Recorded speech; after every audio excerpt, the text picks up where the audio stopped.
Hey guys, my name is Matt. Welcome to another day with Slick, a better you. Today I am thrilled of the guest I have coming aboard. He had me come. I had the pleasure of talking with him a year ago via the telephone, and I'm glad to have him come aboard live. He was a big storyman, big part of the Disney era back in the mid and late '70s into the '80s. And before I introduce him, I'm going to play a trailer to one of the movies he played a part of. And here we go.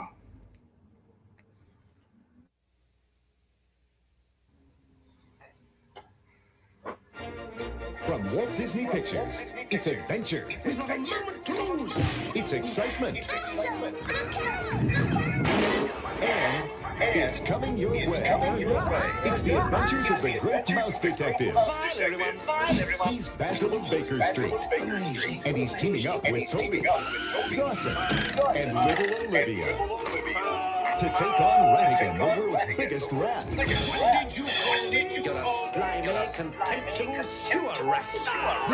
you're invited to join the fun with Walt Disney's classic, The Adventures of the Great Mouse Detective.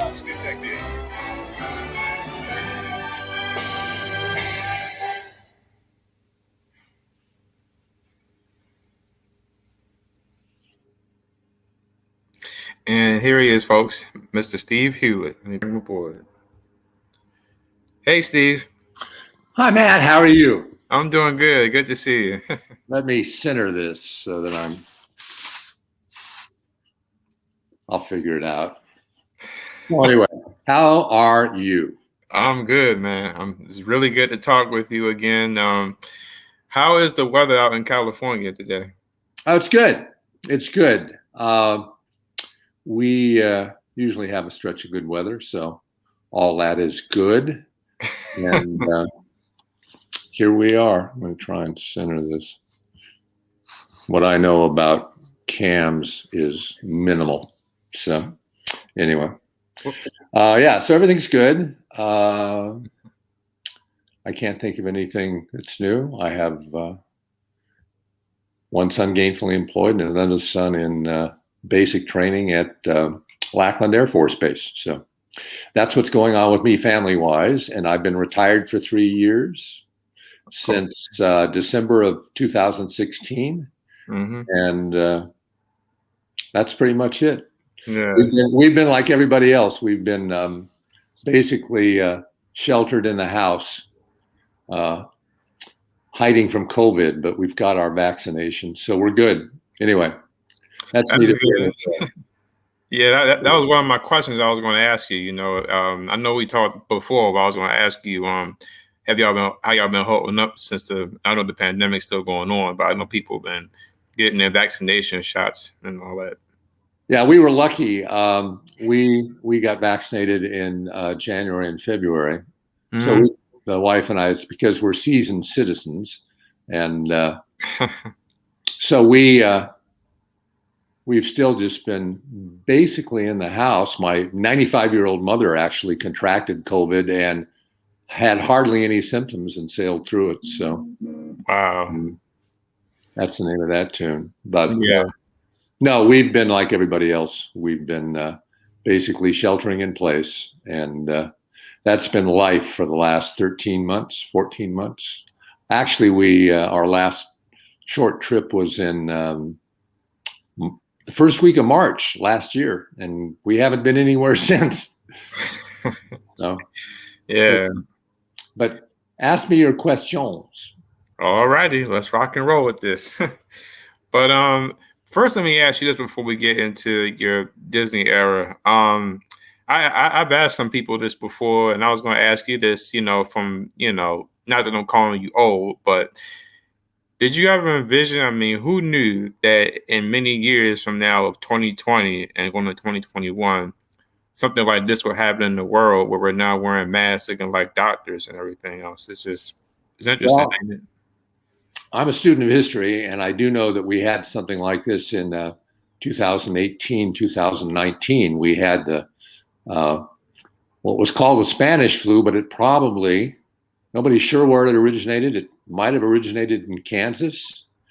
And we were in World War I, and it infected a lot of soldiers who spread it to France. And we had 500 to 600,000 people die from that pandemic 103 years ago. So it's happened before. And if you look at old pictures, there are people lined up looking like, it's 1918, and they're all wearing masks. So Right.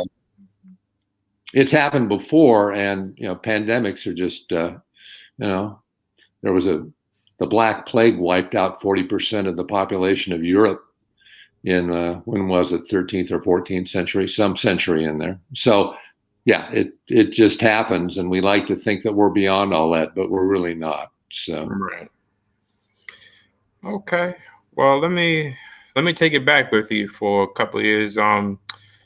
So your father worked at Disney, and then you came, right? yeah, my father was a background artist, Ralph Hulett. Mm-hmm.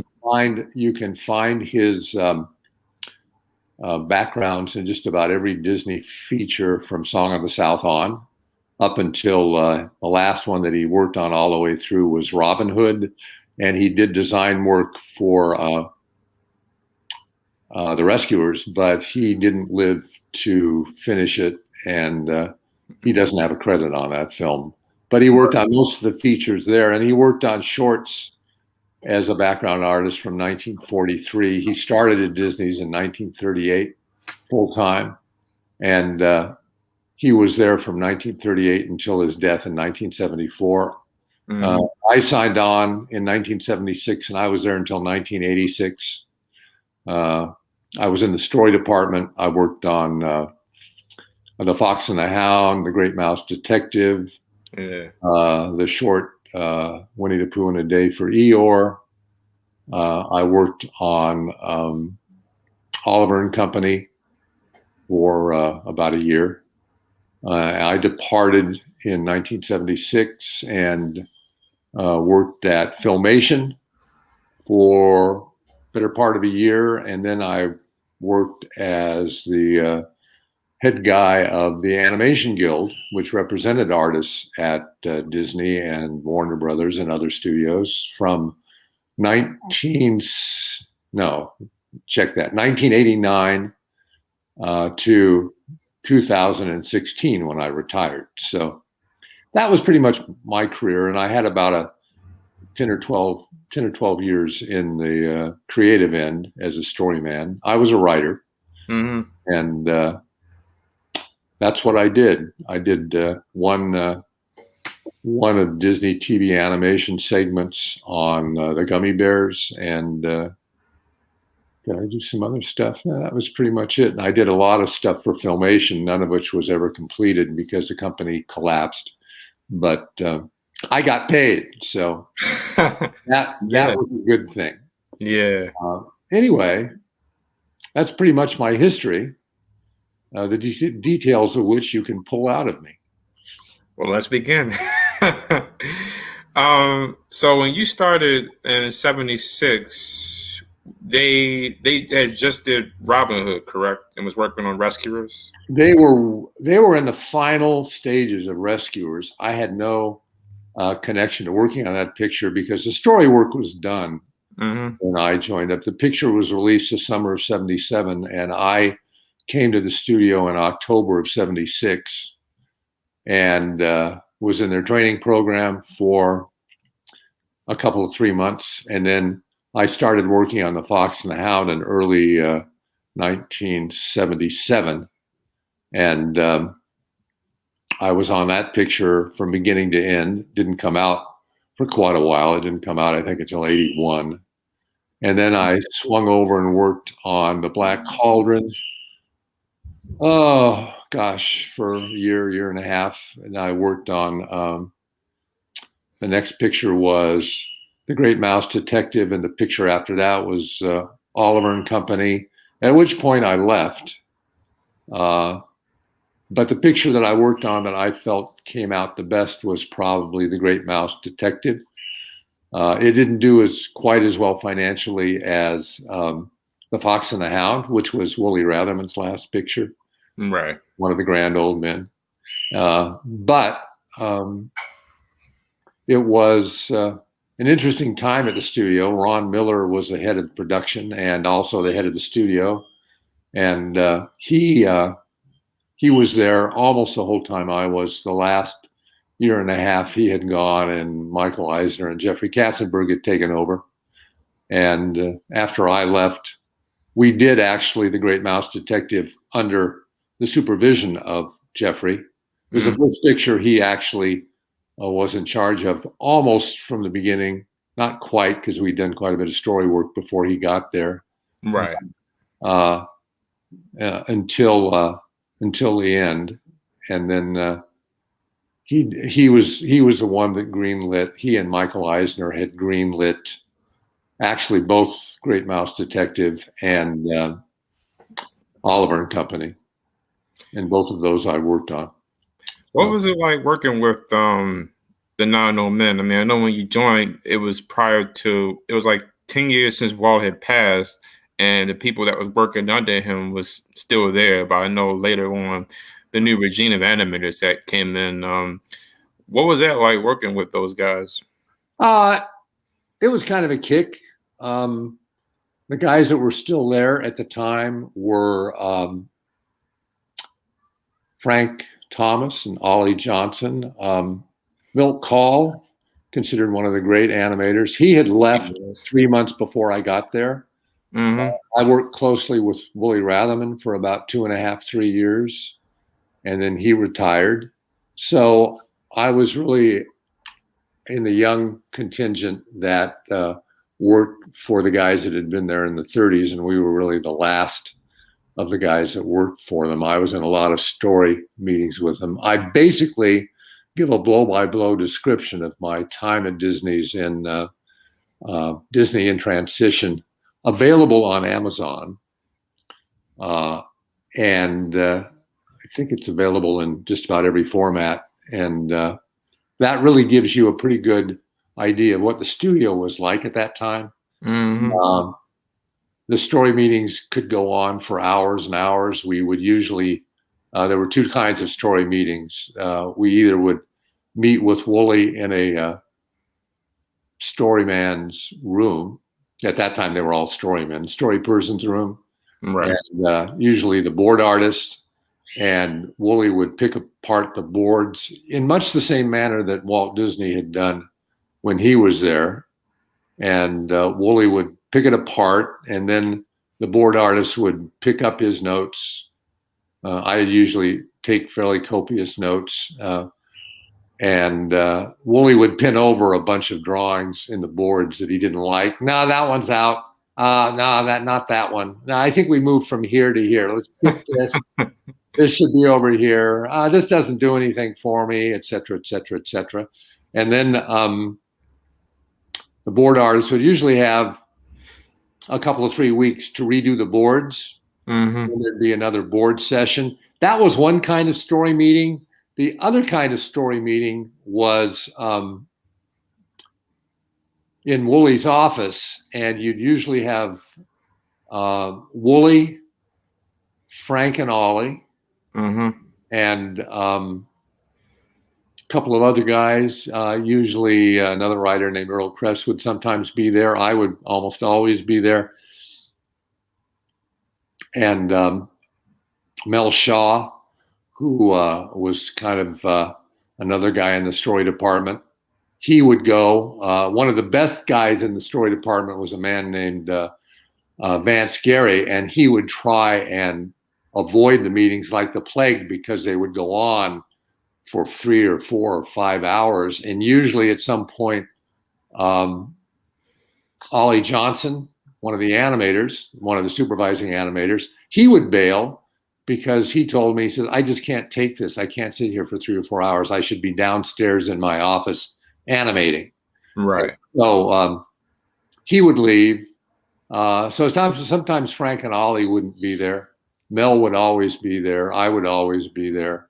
And Wooly would, and Larry Clemens, who was the principal writer on The Fox and the Hound, he was not there for The Great Mouse Detective but Larry would basically submit a sequence script, and Wooly would tear it apart, and we'd spend 3 or 4 hours rebuilding it, tearing it down, rebuilding it, and spitballing ideas, which would go on endlessly. And that all happened around in Wooly's office, around his great big animation director's desk, which was a custom-built desk with a lot of slots in it. They had all been custom built in like 1940 and 41 when the studio was moved into. Right. And all the furniture was basically the same furniture in the same rooms that had happened in 1940. So that was kind of a kick. So I really was the guy. I'm probably one of the last men standing that was there for all those story meetings with part of the guys that had been there since the early 30s. Yeah. So, and it often occurred to me that this is probably going to be the height of my creative career, and it pretty much was. So, did you when you was growing up as a kid, did you ever have any interest to be a writer or eventually find yourself working at a studio like Disney when you was growing up? It wasn't so much. I wanted to be a writer. I wanted to be a writer of prose. Mm-hmm. I didn't focus on being a Disney writer, but I wanted to be a writer of some kind. Right. My father tried to get both my brother and I interested in art, but we were both terrible. My brother got a little interested in it, but I was terrible. And I thought, and this is what went through my mind when I was a kid, I'm just going to be unfavorably compared to my father for the next 30 years if I get into this. And I was always more interested in the word. I was interested in reading. I was a voracious reader. I read all the Wizard of Oz books. I read mystery novels. I read all the friggin' time, short stuff, long stuff. And that's still with me to this day. I do a lot of reading. Right.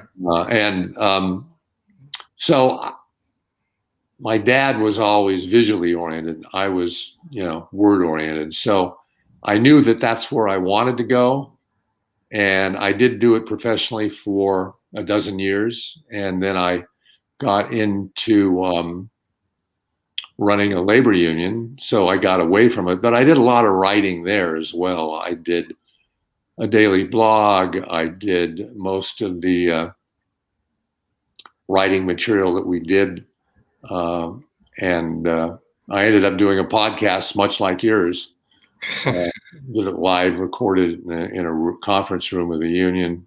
Right. And those are all still up there somewhere. And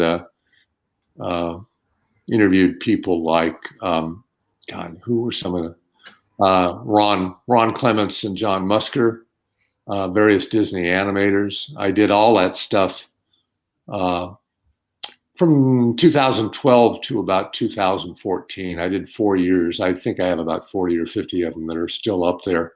Mm-hmm. I did some of the supervising animators that were there when I was there. So that was a lot of fun. Right. But I didn't go back into the strict professional writing after I left Filmation in 1989. So I sort of slid over into the union job and did that for 27 years. So yeah, I have read your book because it's online. It has different chapters of your time at Disney, and I think it's a great book and story. And one of the things that I found was cool because I didn't know much about this individual from that time, but you told a great story about how you was working with Ken Anderson. One of the grand old men. Yeah. I'm kind of mean to old Ken, but he deserved it. Yeah, he was a great story. Well, background artist from that time, and you also talked a bit about your friend. What was his name? Young. Pete Young. Pete Young. Yeah, He died very young. He died right before I left. He died. He had the flu, and he just his throat sealed up. He was 37 years old, and he died. He had three young daughters, and just up and died. Yeah. And that all happened when I was on vacation, so I didn't find out about it till I came back from the East Coast, where I had been vacationing with my wife. And I was totally shocked because we had been really close friends for not a dozen years, like 9 years. We had been close, had lunch together, worked together, went on walks together, did all this stuff. And then he was gone. I think I was 36 and he was 37, but it was a complete shock. But he was one of the great young storymen at the time. He was the guy that sort of pushed The Great Mouse Detective into production. He got it sold to Ron Miller. He also pitched Oliver and Company and started working on that. He died long before it came out. Right. He was in the front end of production, but the reason that thing went into production was because of him. And it was just a terrible shock. I think I used to think about him, still do, almost every day. Yeah.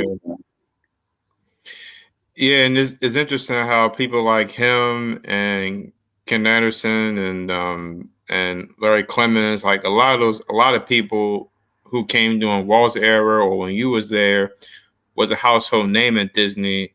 And unless it's somebody like myself, who is a big Disney geek, Disney fan, it's like today, unless you bring them up, nobody really wouldn't know who they were. But they know that they had a big part in Disney back in the 70s and 80s and Walt's time. It's interesting how, and I guess for you, because you was a part of all that, and even though you was gone in 88, you was a part of all those films coming apart, and your father.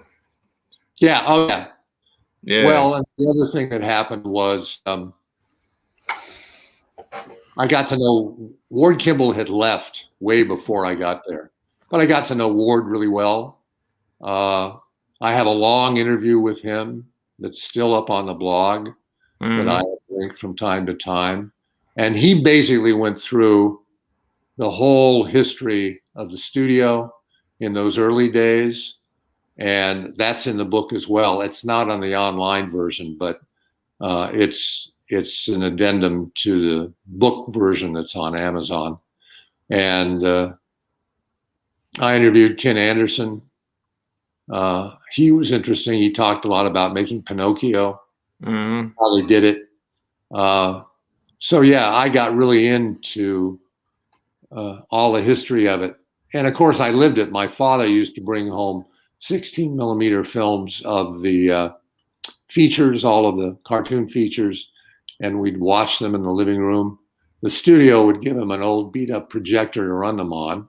Right. And we would watch in our living room Pinocchio and Snow White and Dumbo and all of that kind of stuff. That was part of my growing up. Yeah. And of course, today, all that stuff's on DVD. It streams. I think all that stuff is up on Disney Plus, isn't it? I mean, most of the cartoon features. Yeah. I got Disney Plus, so yeah, it's on there. Yeah. So, all this stuff is available. But it was stuff that I grew up with. My dad worked on, Peter Pan and Alice in Wonderland and Lady and the Tramp and Sleeping Beauty and 101 Dalmatians. All that stuff was right in his wheelhouse, and he was one of the background artists that did all of the backgrounds. So, right. And when I can still remember as a kid, we used to have Disney Christmas parties where we'd go down and the Mouseketeers would dance on stage at the studio theater. My dad would take me to the studio commissary. I'd wander around the back lots or the back lot. Now, Disney didn't have a large back lot, but in the late 50s, they did a lot of TV production. They had a little Western Street. They did things like El Fuego Baca, and they did Texas John Slaughter, and all that stuff was shot on the lot. They had several big sound stages, and those were used quite extensively. Mary Poppins was done there. So yeah, it's all that was part of my youth.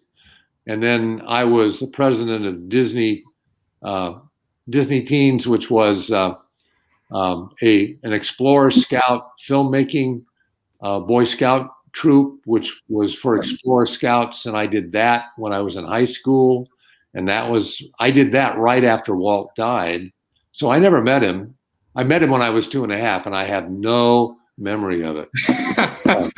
But my dad swore up and down, yeah, you met him. And I almost met him at Disneyland. Mm-hmm.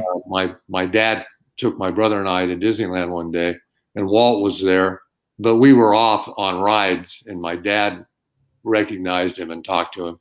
And I thought afterwards, rats, because at the time I was about 10 or 11, something like that. So, right.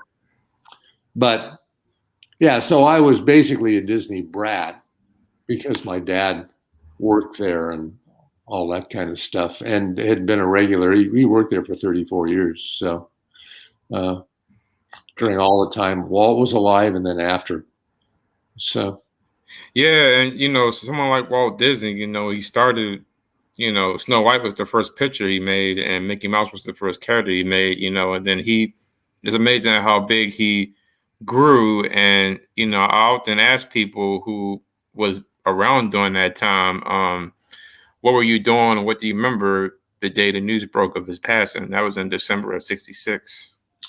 Well, I don't remember. What I remember, and this is odd, I think it was the day he passed. What I remember is I was sitting in my 1961 Volkswagen Beetle with my high school girlfriend, and we were sitting in my car in front of her house. This is, I think, in the afternoon, talking, and they announced his death. And my father was like really depressed for quite a little while after that. But yeah, that's what I remember. I also remember I was in French language lab when the principal came in and announced that John F. Kennedy had been assassinated. So, there's little moments in time that you remember just because you remember. You couldn't remember what went on the day before. You couldn't remember what happened a week later, but you can remember that one moment. So, yeah, that was my reaction to it. Yeah. Do you have a favorite Disney movie, rather animated, live action, both, or either or? I would say of the hand-drawn stuff, my favorite would be, at this point in time, Aladdin. Mm-hmm. I like a lot of them. Right. I think Beauty and the Beast is really good. I think Lion King's good. Little Mermaid I thought was terrific when it came out. But of the ones that one to me just packs the most entertainment value, largely because of Robin Williams, but also because I just think the whole thing is beautifully done. And that was a hard one. While I wasn't working at the studio, I was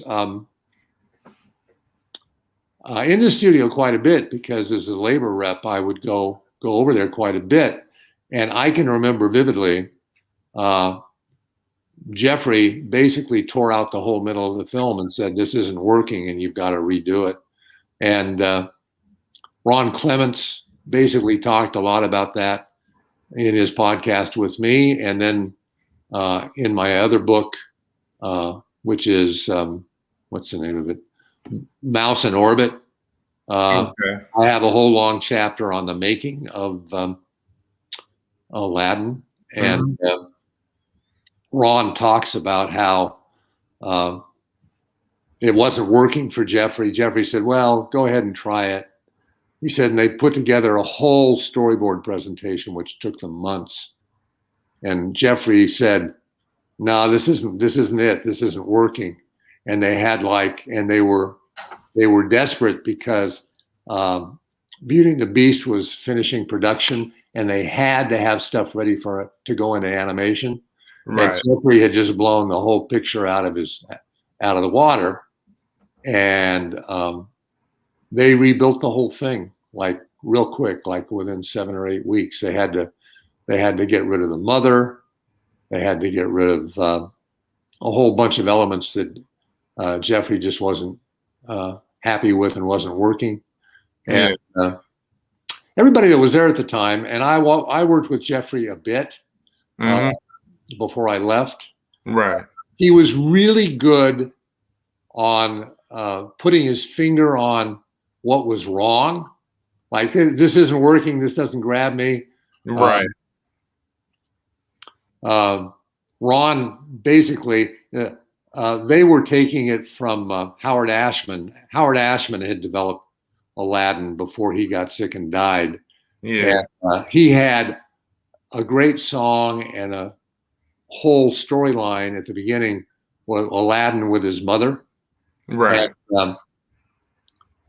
And Ron told me that when they gave the story presentation as it was originally cast, Jeffrey said, "Nah, 86 the mom." Meaning, toss her overboard. She doesn't do it. And they hated to do it because there was a terrific Ashman song built around the mom. And but when they got rid of the character, they had to get rid of the song. And they were only able, and what they finally did, they decided that, well, we've got this song and this song that they can start animating on, because those are going to stay in. But everything else, they had to rebuild from the ground up pretty much. And they got a whole new storyboard crew. They brought in 2 writers that later wrote a lot of the Pirates of the Caribbean franchise. I can't remember the name, Terry and somebody. But they were writers on it because Ron and John could no longer, they didn't have time to write and direct. So what happens to a director is a director usually stops writing at the point where he's busy with production every day because there's just not time to do both. And so they came in and rewrote it. And that picture not only was a huge smash hit, but then it was a huge smash hit that made $1 million in a live action version, with Will Smith as a genie. Although I like the animated version better. I've seen both, and they both work. Right. And it's because the story really works and the characters work, and the genie is better with Robin, but he's perfectly adequate with Will. So I thought, yeah, this is fine. They didn't change a whole lot. I don't think the stuff they added anything to the remake, but it didn't damage it significantly. So it worked all right. And Disney is going to keep, I get asked this all the time, is Disney going to keep making all of these live action remakes of the animation?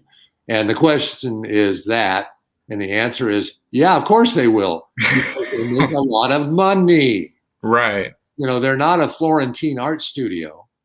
They're not, doing this for the art. They're doing it for the money. So yeah, Disney is going to keep doing it. They remade Lady and the Tramp as a streaming feature in CG. So, of course they're going to keep doing it because these things are pre-made and audience already knows quite a bit about them. So they're pre-sold. The plot line's already there. They just have to tweak it a little bit and do a new one. And that's what they do. Yeah. Yeah. Because commerce. So, that's just the way it works. And people get really upset about that. But I say, it's like I always throw out Ward Kimball's line that he used, and I think I said this to you in the last podcast, but maybe not. He used to go to art schools and Cal Arts and get up in front of the kids and say, well, Walt's dead and you missed it. Wow. And you know, he believed in being blunt. Mm-hmm. So that was pretty much Ward's take on the whole thing. Yeah. And most of the old timers that I talked to, I mean, I had some discussions with Joe Grant. Now, he was there long after I was, and he was there way before I was. Mm-hmm. But Joe was in his 80s and 90s when he was at the studio for the last stint. Right. And we were talking in a hallway one day, and he said, oh, you know, the things that go on around here now, they're just like in the Hyperion days, it's just new people doing the same things. Right. It said, you know, same politics, same gripes, same maneuvering, still the same careerists climbing over other careerists. None of that changes. That's basically a constant. And, you know, and then you're trying to cater favor with whoever's running the animation division. In 1934, it was catering favor with Walt. Now it was either catering favor with Peter Schneider or whoever came after him. Mm-hmm. So it's studio politics is almost always the same. Right. I mean, Vance Gary, who was one of the best storymen there for 30 years, he told me about how he walked into Ken Anderson's office one day, and Ken's on the phone with the top administrator, Don Duckwall. Funny name, but that was his name, Don Duckwall. And he's saying, Woolly's my enemy! Woolly's my enemy! And it's like, and Vance quietly ducked out of the office. But it was just, you know, all these people jousting for position with one another. It's part of studio politics that always goes on. Right. And it goes on with new people, whoever's there. And sometimes it gets out of control and sometimes it doesn't, but it's always around. So well, I know him a little bit from what I read in your story, but what exactly did he do at the studio? Don Duckwell. And that is a very interesting last name, Duckwell. Don Duckwall, not Wall. Okay. Don Duckwall. Don was there. Don came, I think, about the late 30s. He was certainly there in 1941. He worked in the short unit as a production guy. Mm-hmm. And then he had left briefly, and then he was back for a long time, and he ended up being the head administrator for the animation division.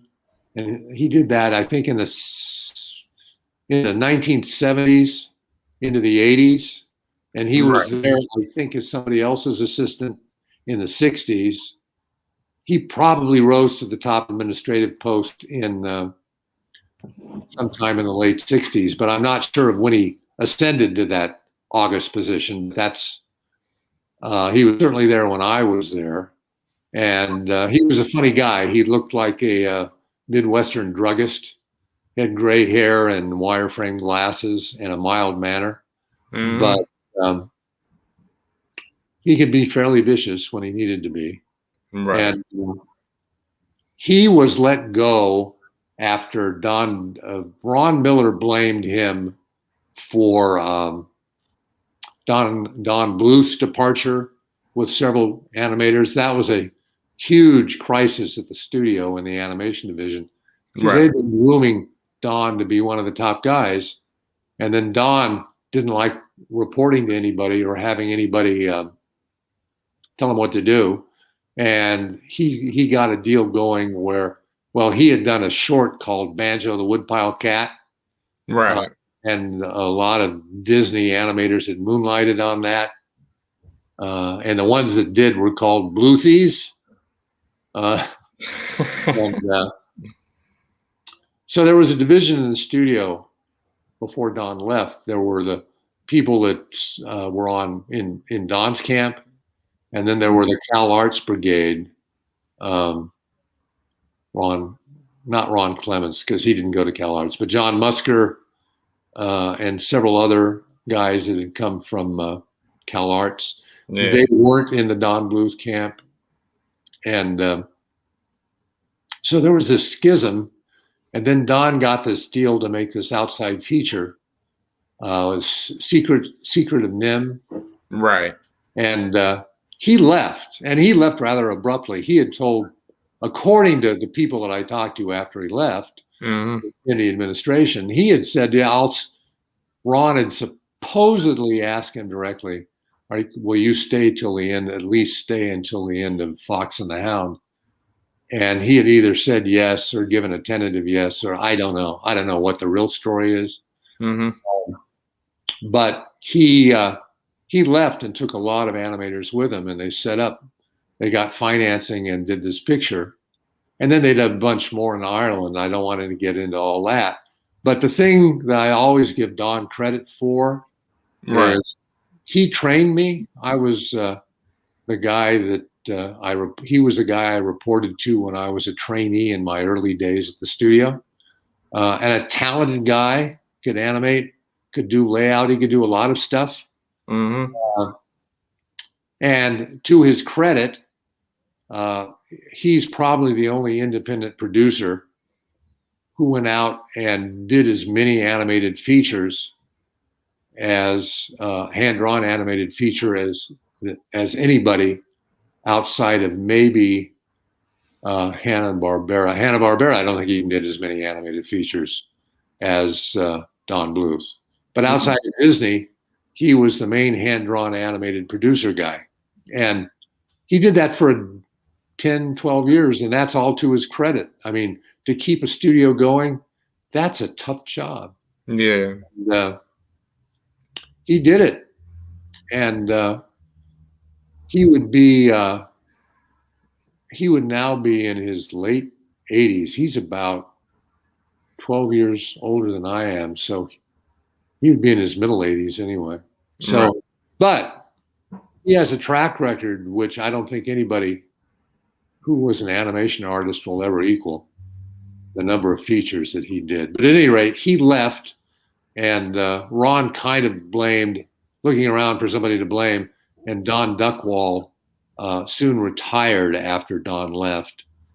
I think he was pushed out by Ron. Right. That happened. That was a major crisis. It put back the Fox and the Hound by about a year. So, yeah, that was a terrible, terrible, terrible day in the life of the Disney animation department. Yeah, and it's weird that I think it was Fox and the Hound, because I remember watching Don's movie, Don Han, Waking Sleeping Beauty, and he mentions that, I believe it was Fox and the Hound, that the Care Bears movie outbeat that. Yeah. Money-wise, and I thought, wow. Well, no, not the Fox and the Hound, the Black Cauldron. Right, and I was like, the Care Bears, though? I mean, because I'm not really a fan of that movie, but the Fox and the it's tied into TV. Yeah, that's the reason. The Fox and the Hound did actually pretty well. Okay, it made quite a bit of money. It made $40-something million. Now the Rescuers did even better. The Rescuers did $50 million. When that was a lot of money. The Rescuers outgrossed Star Wars in Europe. That's the thing that people forget about the Rescuers. And it came out around the same time as Star Wars. And the Fox and the Hound did quite well. I had some issues with the plot line. I thought Chief, the old dog, should have been killed. Ron Clements, later a big director, he was adamant that Chief needed to be killed to provide Copper, the hunting dog, with more motivation to be angry at Todd, because he blamed Todd. And in fact, I think Chief is killed in the book.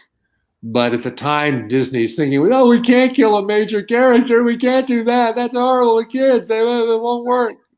So we couldn't get it past the administration. because they were adamant that Chief couldn't die because he was a major character. Right.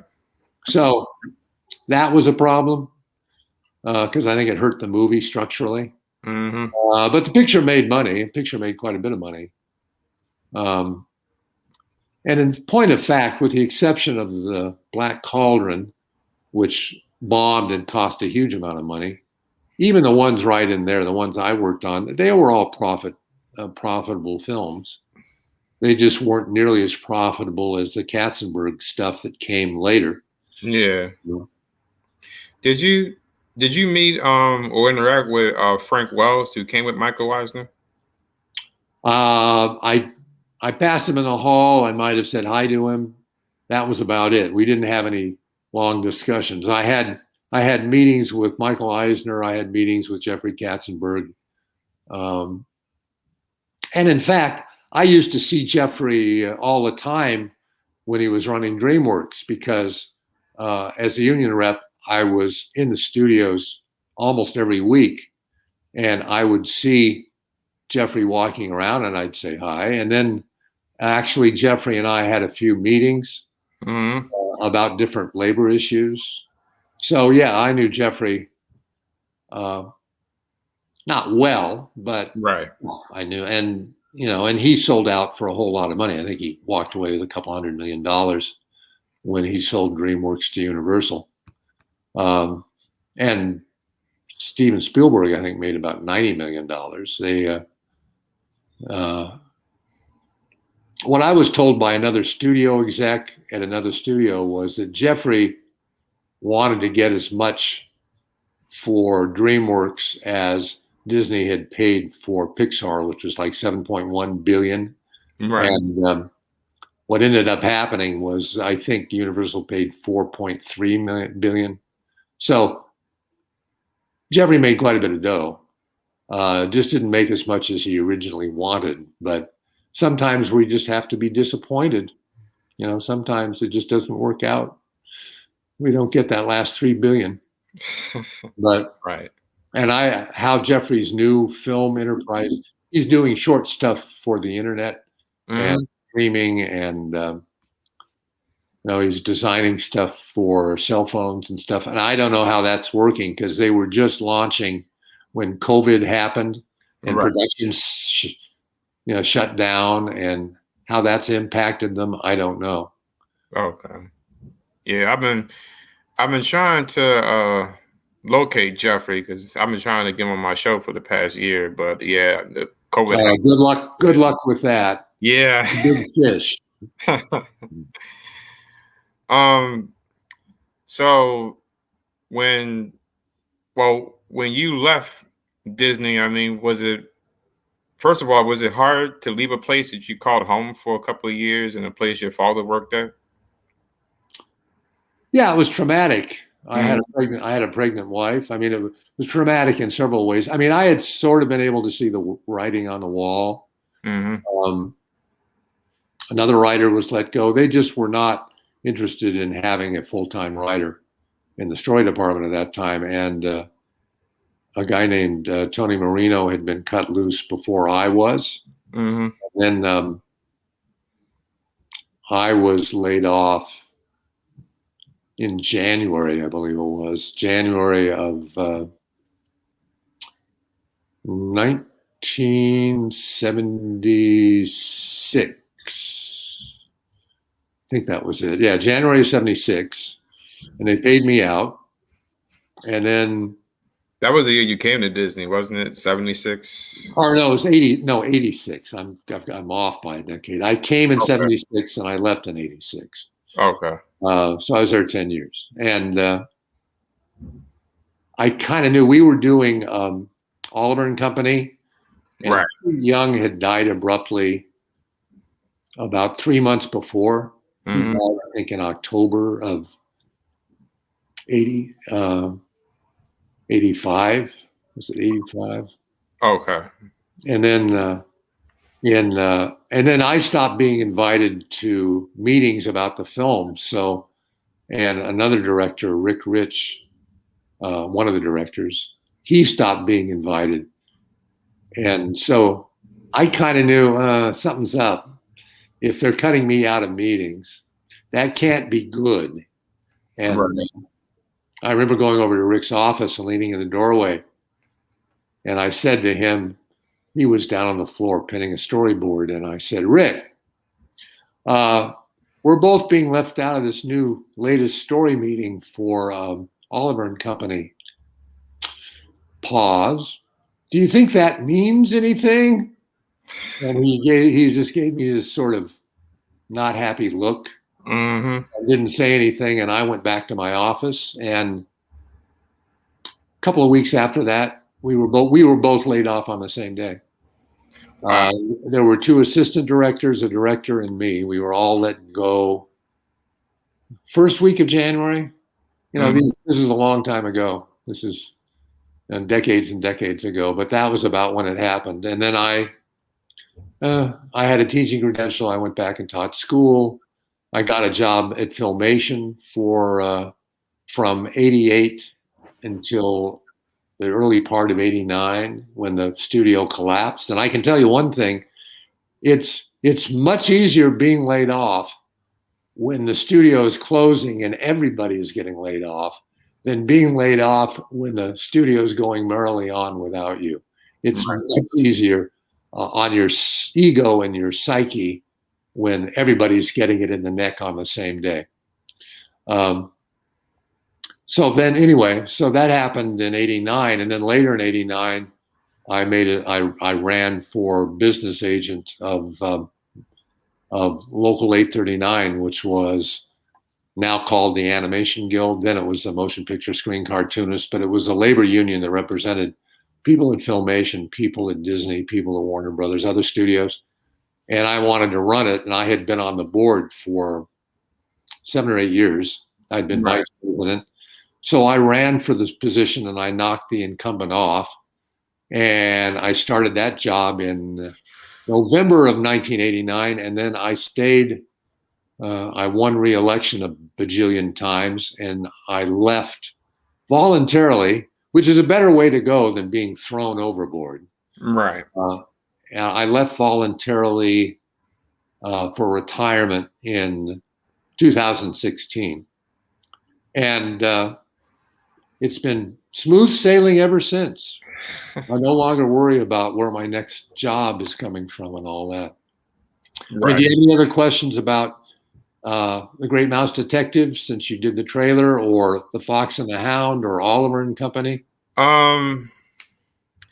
Not really on Oliver and Company. I mean, I think Oliver and Mouse Detective were my favorite movies when I was growing up from that 80s. I don't know. I used to wonder would they ever do a sequel to those movies. I always felt like Oliver and Mouse Detective had more story to go, but it never really did. Well, I know The Great Mouse Detective. I think Bernie Mattinson suggested the idea at one point, and they didn't bite. Yeah. That was a fun movie to work on simply because working with Jeffrey was a kick. The girl mouse, Olivia, that's my handiwork. I suggested Olivia, as in Olivia de Havilland. She's named after Olivia de Havilland. Right. That's one factoid. And then just the whole way the picture was put together, we were going for comedy. We were going for visual pizzazz. We didn't use much of the book. Eve Titus wrote Basil of Baker Street, and basically all we took from the books were the characters. Right. We changed the characters a lot. Ratigan is based on an earlier character that Vincent Price played in Champagne for Caesar, which is a live-action movie from 1950. Okay. Anyway, if you look at that picture and Vincent Price in a dinner jacket, he has a lot of the same kind of attributes that Ratigan does. Big, flamboyant guy, nasty villain type. And but that was Bernie Mattinson, the producer's idea. And Right. I think it worked really great because I love the big flamboyant Disney villains. Captain Hook, Ratigan, guys that the villain, the villainous brother lion in the Lion King, and it usually works pretty well when you've got a bigger than life villain. It's when you get these sort of evil villains that are very straight, Right. like the Horned King.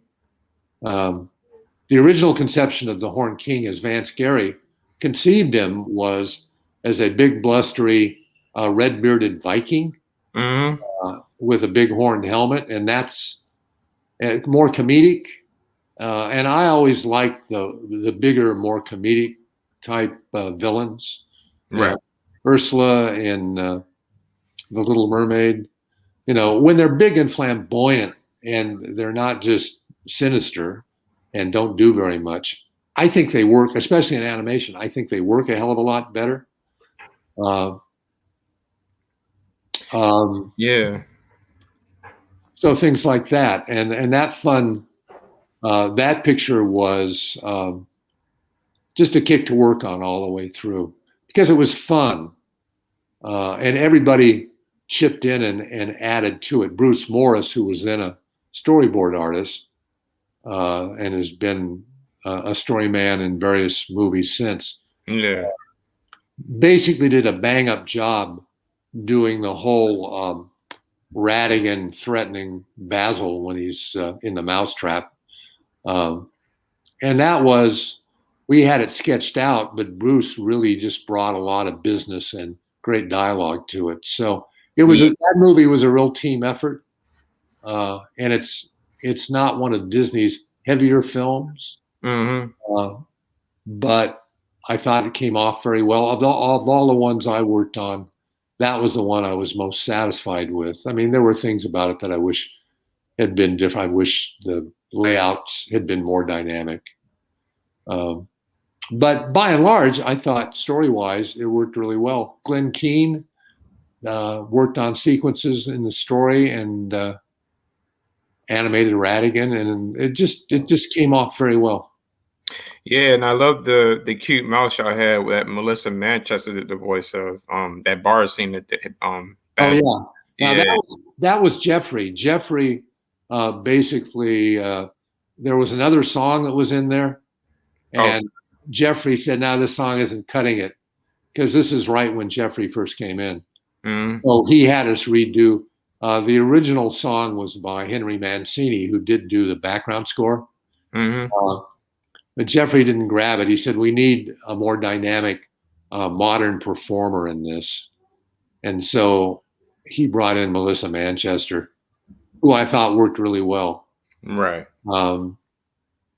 And then he did the same thing with Oliver and Company. Billy Joel came in, did some songs and all that. So, yeah.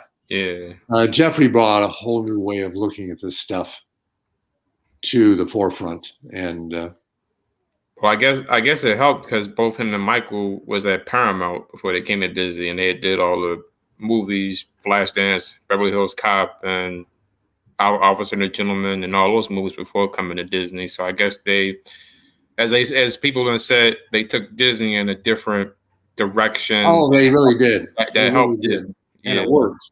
Yeah. I think Alan Menken and Howard Ashman, those are the two guys that really turned the Disney animated features around in the early 90s. Absolutely. And Ashman was heavily involved in story, and Ron Clements goes into detail about things that he changed for the better in Little Mermaid. And so, yeah, I mean, any animated feature is an incredible team effort. It's not just story people. It's not just animators.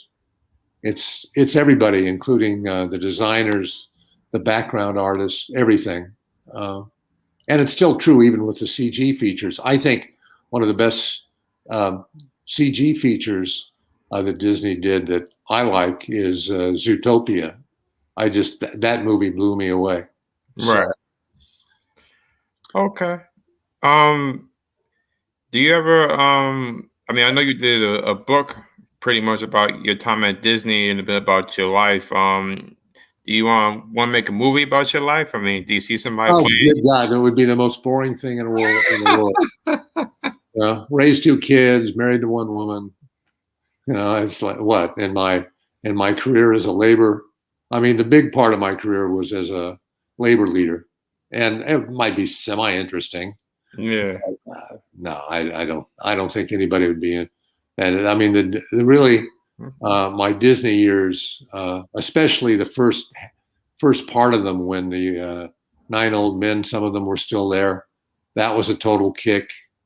And I urge your viewers to pick up a copy of Mouse in Transition. And also, if you want to know about the later Disney stuff and about the whole animation industry as it went down in the 1990s and the early aughts, Mouse in Orbit Yeah. basically gives you a really good bird's eye view of U.S. animation, L.A. animation as it existed then. And I mean, Mouse in Transition is only about the Disney Animation Studio in the 1970s and 1980s between Walt Disney and Eisner and Katzenberg.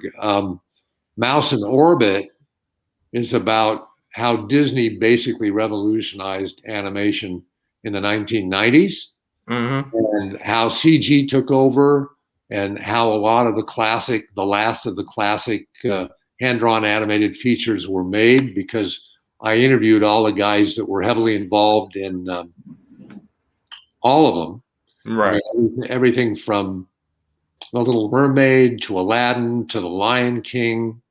All of those are covered extensively in that book. And then the CG features that came later. Right. And also the studios that sprang up and left and things like that. I mean, nobody remembers Fern Gully really, but it was a fairly successful film in its time. It was Robin Williams' first voice work in animated features.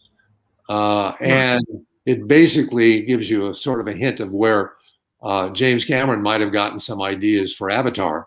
Right. If you know what I mean. So all that stuff taken together, I mean, it was just a really interesting time in animation, and I cover that in Mouse in Orbit and the rise of the DreamWorks studio up until when Jeffrey sold it. I mean, all that stuff is covered in detail. So if somebody's interested in animation beyond Disney, but including Disney, I would say Mouse in Orbit. If you want to know about what was the Walt Disney Productions animation department, feature animation department, what was it like when the 9 old men were still there but getting ready to retire? And what did they have to say and how did they work? That's the book you should get. So. Well, I'm going to post that on my Facebook page and YouTube page for people to check that book out because, like I said, I did read your Disney time there up until you left online, page by page, and I thought it was a good story. A lot of people names there, like I said about Don, a lot of names I did not know of or knew of, I didn't know their role there, and Don was one of them. Earl Crust, who you named earlier, was one of them. Ed Hansen, I have no idea who Ed Hansen was till I read about him. He took over after Ed Hansen took over after Don Duckwall left. Yeah. And he basically ran the department administratively from the time Don Duckwall left until he retired. He retired as a vice president of animation in the feature department during the Eisner and Katzenberg era. And right. then another guy that I go into, Ed Gombert, who's one of the great storymen. Yeah. He was the head of story of Aladdin. He worked on he did at DreamWorks. He was the head of story on The Croods, if you remember that movie. And I think they've now made a sequel. But The Croods was really one of Jeffrey's last hits at DreamWorks. And Ed was heavily involved in the story work there and heavily involved in the story work of Aladdin. And both of those are two of my favorite animated features. So Ed was a huge talent, still is a huge talent. I don't know what he's doing at the moment. But he was at Disney from the 70s straight on through.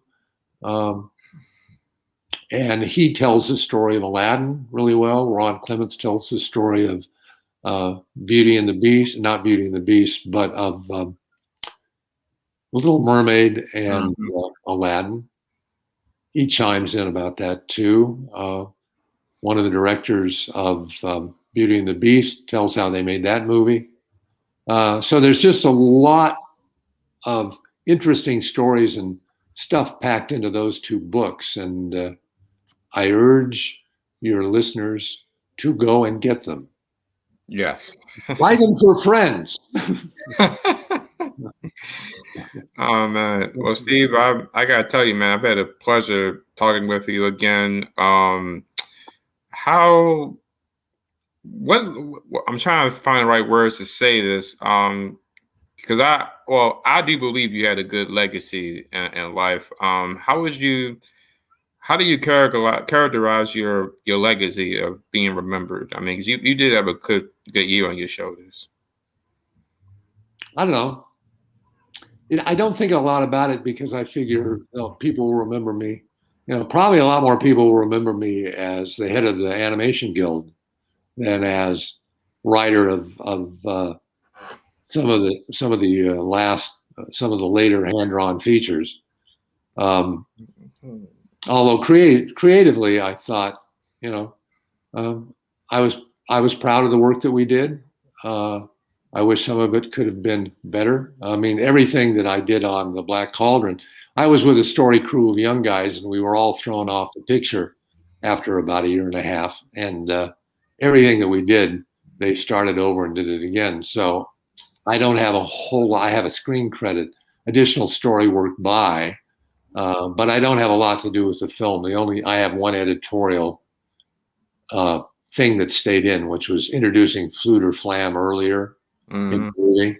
But outside of that, huge contribution. Outside of that, I really don't have much involvement with the film, except that I spent 1.5 to 2 years of my life on it. But that's the way those things go, You work on a film, some of them make it to the silver screen and some of them don't. And you never know. And you just do the best you could, do the best you can. You had an idea on the Three Musketeers for Mickey, Goofy, and Donald, and then years later they made that into the movie. I wish they could have pursued it when you first brought that idea up. Oh, yeah. Well, Pete Young and I worked on an idea for having Mickey, Donald, and Goofy as the Three Musketeers, and they ultimately passed. There's a long story on that. The producer that was on it, we were fighting with the producer over the storyline quite a bit. And then ultimately it fell by the wayside. And then they made it at Disney Toon Studios. Right. 15, 20 years later. And I've never actually seen it, but I've seen clips and it looks like it was nicely done. Yeah. I did talk to Toby Bluth, who had a lot to do, Don Bluth's brother, who had a lot to do with the design work on the Three Musketeers, the one that they did, the second version that they ended up doing. So, good ideas have a way of just kind of hanging in there, and good ideas never go away. I mean, my gosh, they were working on Peter Pan in 1940, 41, and then they didn't finish it until 1952. So, Yeah. And they had actually made some kind of a pass on Little Mermaid early on, and that didn't get made until way later. So, classic stories have a way of hanging in there until somebody makes them. That's kind of what usually happens. And the last two things I wanted to ask before I let you go was, well, the first question is kind of a two-parter. What kind of music do you like, and what do you do to help you relax after a long day? Well, right now I have a Bose wave machine, and I usually listen to classical music Mm-hmm. when I'm doing that. I have the entire Beatles collection. I listen to that. Um, the new stuff. I'm like any geezer. Everything sort of stops after your youth. So you know, Yeah. and I mean, I grew up in the age of uh, John, Paul, George, and Ringo, so they were fairly dominant. And, Yeah, I got a coworker who's a huge Beatles fan. All he do is talk about the Beatles. He got a picture of them in his truck. So oh yeah, well, I mean, I was in high school when they were at their peak, yeah. and then they were still around my college years and early youth. I mean, they broke up. I think I was just graduating from college when they broke up. But and I was big into folk, Creedence Clearwater Revolver, Creedence Clearwater, and when I was in junior high school, I was a big fan of the Kingston Trio, which you can get their music up on YouTube, but they're not as well remembered. And Peter, Paul, and Mary. I went through the folk era and I went through the rock and roll era. Listened Yeah. to some Stones. Did see the Stones playing in Hyde Park when I was 20 years old. So I did see that, but Yeah.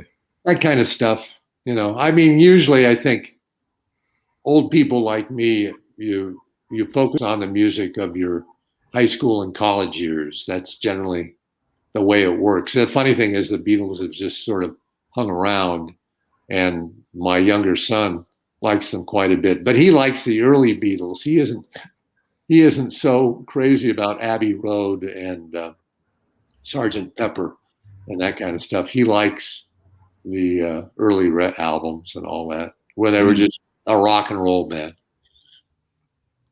Okay. And the second thing I wanted to ask you about, not to give too much away from your book, but I love the story you told about how while you was a part of the strike that was going on, that's how you met your current wife.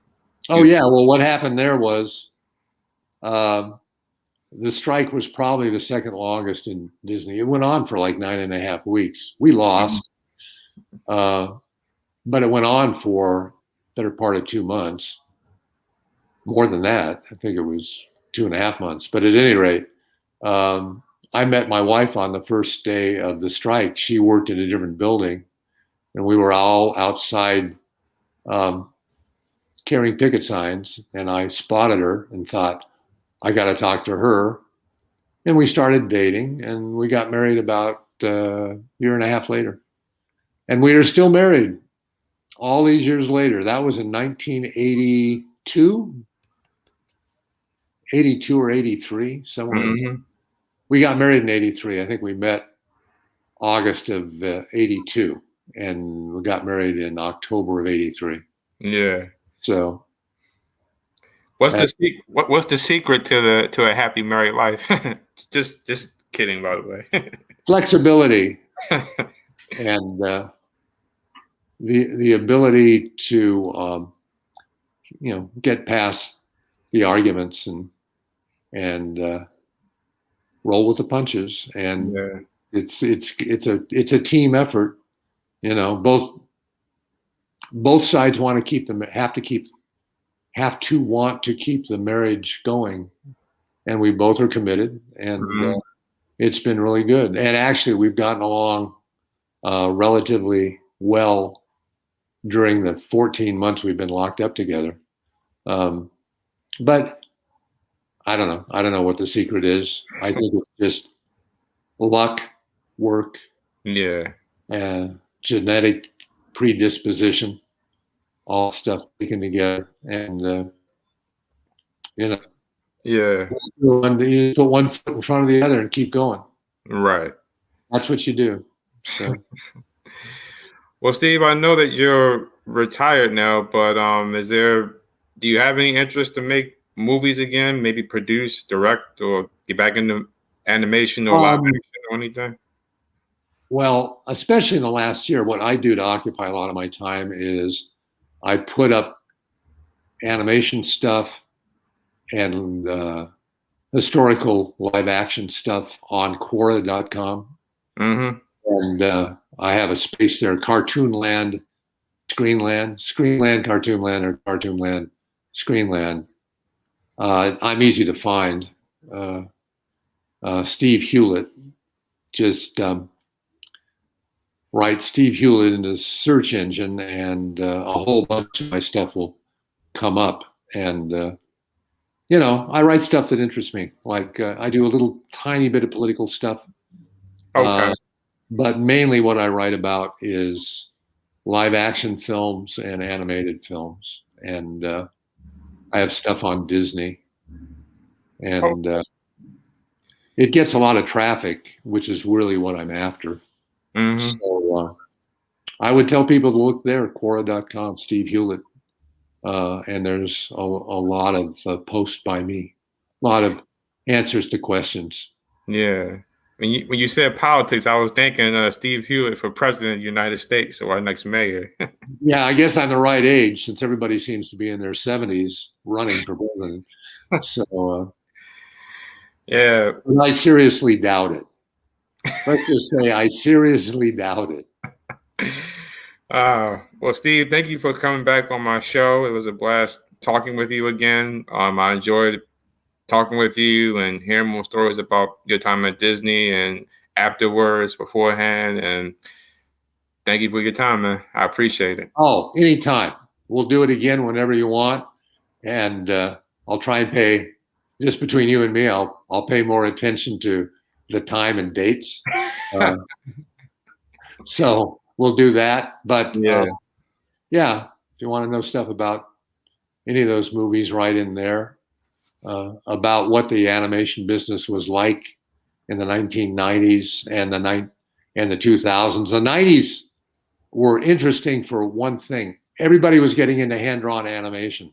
I mean, Warner Brothers, Don Bluth, Disney was very successful at it. And there was a huge surge in employment. And more importantly, there was a huge surge in salaries.